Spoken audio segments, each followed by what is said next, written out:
What's going on, everybody? Tanner here with another video. Hope you're all having an amazing and productive day so far. So in today's video, we're going to be talking about and breaking down how a client from my ad agency was able to make over $1,300 in revenue from only $136 and some change spent on Facebook ads. And please, before we dive deep into all the structure, make sure to leave a big thumbs up on this video. If you have any comments or questions, leave them below. I'll do my best to get back to you guys, especially with those specific questions. So let's get back into it. I'm going to pop up a little screenshot right here showing this ad account of a product test over the span of about 2 days. And in this video, I really just want to talk about the structure that we have within the agency that was able to generate these results. Now, these results don't happen all the time. This isn't every single product we test, but we've built a pretty cool system to be able to do this somewhat often. We're going to be talking about all the little pieces that come together to build this perfect picture to generate these results that we've built within our agency. This business in 2020 isn't something super easy. It's also not the hardest thing in the world, but you need to know what you're doing within every aspect to get it to work. You can't just be good at writing ad copy. You can't just be good at making a video ad. You need to understand how to pick the right products, how to write the ad copy, how to target on Facebook, what kind of ad to use, and what you need to do on your store in order to get people to go from being a potential customer to an actual paying customer. And the ad agency that I have is something that's been around for a few months now. I've pushed it on Instagram a little bit more than I have on my YouTube channel, but I figured I'd let you guys know about it and show what we were able to do with this client for those of you that may be interested. If you already have a store and you want us to pick the products and test them for you, that's something that we do. But most of the times we have people coming directly from scratch that really just want ad management. We're finding all the products for you. We're writing the ad copy, the product descriptions, and we are testing these ads for you and scaling them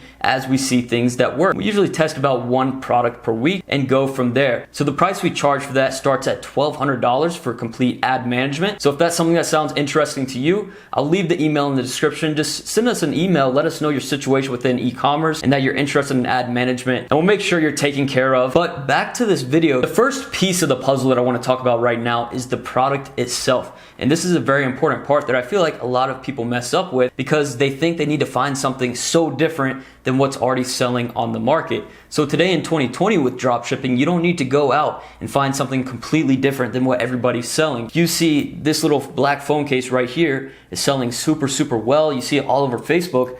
Most people new to dropshipping would say, oh, that's a saturated product. I don't want to sell that because it's going to be hard to sell. There's so many other people selling it. Now, part of that is true, but at the same time, you need to understand that because so many people are selling that product and you see it everywhere is because it is working. So why not give it a shot and actually try and test it yourselves? Now for the agency, we're trying to find more of a unicorn product, as you could call it, something that's not all over the market that a bunch of people are selling, but something that's unique and provides value to a certain group of people that we know we can target on Facebook. This product that we're selling is not something that's all over the market that people are selling everywhere, but at the same time, it's not something that's super specific. This is a product that pretty much anyone in the world can use. It's very general and very valuable to pretty much any person, like I said. If you just start out drop shipping and you're testing products that are super specific, like let's say it's something for a pregnant woman, that's a very specific group compared to selling something general. Use this for an example again, a phone case. That's something that pretty much everyone can use in a specific area. It's a phone case. Most people have a phone, so you could sell the case towards that. Now, I'm not saying go out here and sell a black phone case. That's something very basic, but I'm just saying if you see things that are selling, they're working. So aim towards more products that are working and aim towards more products that are general and can be used by most of the public in the world. And when it comes down to actually setting up that product on your store, choosing a general or a 1-product store, there's a couple different ways to go about it. Now, within the agency, we tend to go more of a general route, but at the same time, we structure our product pages for our clients to be set up very nicely. So when we're running the ads, we're running people directly to that product page, but we have the description set up exactly how we want it with the copy written that's known to drive customers, well, potential customers, to actual paying customers. So focus more instead of, should I do a 1-product or general store or niche store? Just focus on creating good product pages that show the value of the product. And let's say this is a product that has a specific use, like maybe some kind of vacuum, show a GIF of that product being used in the description of the product, or add a video to the product images and videos so people can see exactly what that product is and what it does, instead of leaving customers in the blank. I see this happen all the time where there's a product that has a specific use, but people just put up some pictures and don't really show exactly what it does, because most times people are going to buy out of what they see, and most people aren't going to be reading every little word from your product description. So by adding in that visual representation, you're adding a lot more of a probability of people buying instead of just leaving that product page and not buying the product. And once your store is set up, you have the product, everything's good to go, we go towards our ads. We need to set up the targeting, this campaign, the ad creative, the copy, all of that good stuff. And when it comes to targeting, we like to test pretty general from the start. Now, the way I used to think with Facebook ads, and I think a lot of people still do, is they try to go as specific as possible with very small audiences, being mostly, a few 100,000 people or less in the audience size. And for me now, what I've been seeing work the most has been very, very broad interest, ranging from no interest to Instagram, Facebook, social media, iPhone, things like that that are just very, very general. Now, let's say it's something, very general. We'll bring back the phone case again. All of those interests that I just talked about are things that I would use. And no interest, where you put nothing in the detailed targeting on Facebook, tends to work very, very well. And you're giving Facebook the opportunity to really find the people that will be interested in this product. We don't break down the ages and genders and placements and all that stuff from the start, because we really don't know what's going to work or what's not going to work. We want to let Facebook do its thing. And over time, as we see results start to come in, now we have these other points of data that we can break down and duplicate and do new kinds of targeting and ad sets and all that stuff, where we fully know, all right, ages 18 to 24 are working best. It's mostly female buying this product, and mostly from Instagram placements or whatever the situation is. And especially if you're targeting multiple countries, whether it's worldwide or several countries, or even just the United States or one specific country, you can break down the regions and go from there. So by starting off, if you go ahead and limit the ages and genders and all that stuff, you're limiting your potential with this product, because as you start to get more and more sales in, your audience is already going to be so narrowed down, and you're not going to know that maybe there's another audience out there, whether it's another gender or another age group, whatever it is, that would buy this product. And when it comes down to the ad creative itself, it honestly really depends, because most people always go to a video ad if they see a product that they want to test. Now, video ads are great, don't get me wrong, but it honestly depends on what type of product you're using. I'll be honest, this product here that we're talking about for this client is using an image ad, just because the product is very self-explanatory. Bring back the phone case again.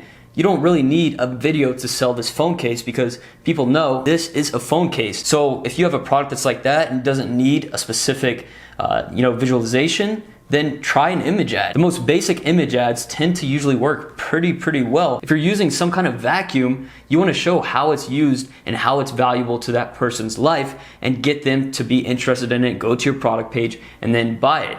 And when it comes down to the actual ad copy itself for this ads, we'd like to keep things short and to the point, really just providing some value on what this product is, what it does, and then not giving away all the information. But instead of doing that and making this super long copy, we're narrowing it down to a little bit of value and getting people interested and hooked, and then hitting them with the call to action to bring them to the product page, where we have our very nice product descriptions laid out with the gifts if the product needs it, to show exactly what this product does, how much it costs, how much they can get it for today if they buy it, and how it's valuable to their life, and getting them to buy from there, and not just seeing it being, oh, this is some crappy website, it looks sketchy, I don't like the price, I don't really know what the product does, I'm out of here. But instead, getting people to actually be interested in the product and buy. And if you go back to the beginning of the video and you look at that little screenshot, so my camera just died while I was filming, but to get back to where we were on this video, if you go back to the beginning and you see that screenshot of the ad account that I posted up there,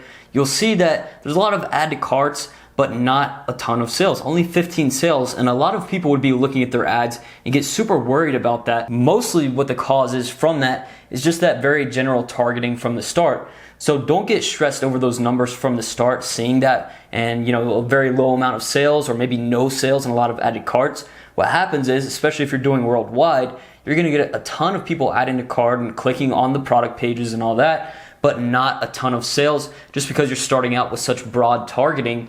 But if you can maintain profitability like that we've posted here for this client, that's very, very good. And obviously I want it to maintain that, but I truly don't believe it will at scale. If it maintains a 3 to a 5 at scale, doing a few thousand a day and then going up from there, then that's good for me, because this is a higher ticket product. We have a larger margin on it, so we have more room for error, but we already have kicked off to a good start, and we're getting some data in, and I'm starting to see what specific demographics are going to be making the most sales for this product in the future when we start doing new targeting. Because obviously we can't just leave on the ads that are there right now and expect them to make a 10 ROAS every single day that they're spending money. So over the next few weeks, as our team continues to work on these ads, I'm sure we'll have some kind of update video here on the client's progress, but I'm super excited for where it's at right now. But I'm not going to get too, emotionally invested. This is just the start. But if we can keep things moving, not have any issues, or at least deal with the potential issues and things that pop up, I'm sure we'll have a smooth scale and keep you guys updated. So again, if you're interested in the complete ad management agency, then go ahead, shoot us an email, just let us know your situation, ads@tannerplanis.com, and that you're interested in ad management, and we'll go from there. I'm looking forward to working with some of you guys and making you some money over these next few months and years to come. So again, I appreciate you guys checking out the video. If you enjoyed it, make sure to leave a like, comment, and subscribe. Peace.